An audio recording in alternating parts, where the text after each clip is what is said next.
One time, we were in Medina, and there was a mosque that it was not a government-run mosque.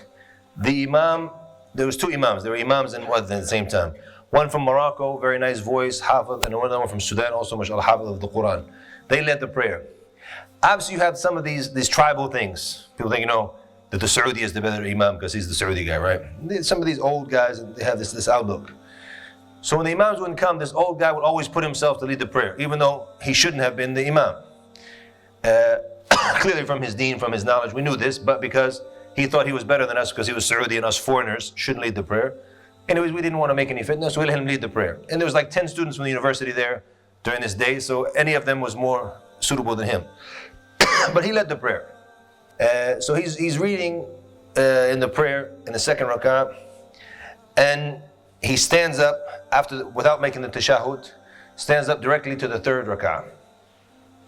Now what's he supposed to do in this situation? He didn't sit for the tashahhud. He made a mistake and he stood straight up. What is he supposed to do? Continue.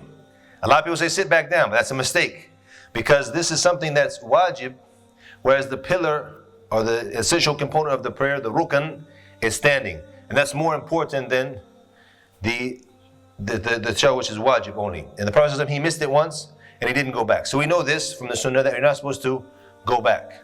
Okay? But a lot of people don't know that. So the people said to him as they were praying when he stood up, so the brother says, Subhanallah. So what does the guy do? Sits down. They say, Subhanallah. You're not supposed to do that. Subhanallah. Stands back up. Subhanallah. Sits back down. Subhanallah. Stands back up. Say that like 4 or 5 times. And we're like, what is this guy doing now, man? Come on, Up, down, up, down, up, down. And the poor brother, he didn't know what to do, honestly. But he shouldn't have been leading the prayer. He turns around to us, and he says, we're in the prayer.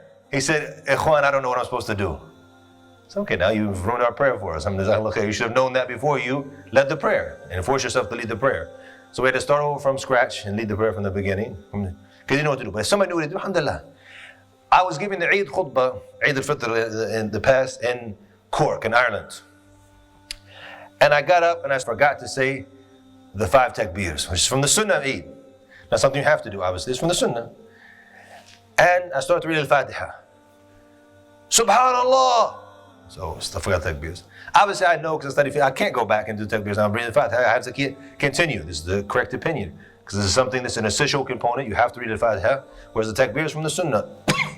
And you have other people say, Allah Akbar, Allah Akbar. They're screaming at me in the prayer. And I'm like, what is this? I say, okay, khalas, we missed it. I'm continuing. And the one guy says, Takbirat, the takbir. And I'm like, come on, you pray. What is this? So then I start to read, and I was reading from Surah Ali Imran. So I hear somebody still saying something.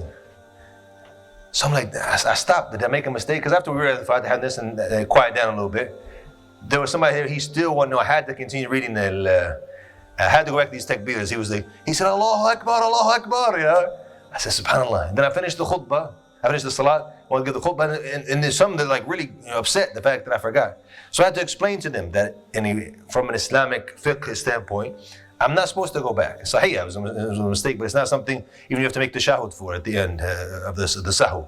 Because I said, khalas, not the shahud, sujood sahu. Because it's something, the Fatiha is something that's an essential component. This is not. So when you're on yaqeen, you have certainty in your knowledge, it takes your ibadah and how you feel inside to a whole nother level, and you won't be confused. Please like, share and subscribe to the Digital Member YouTube channel and hit the notification bell.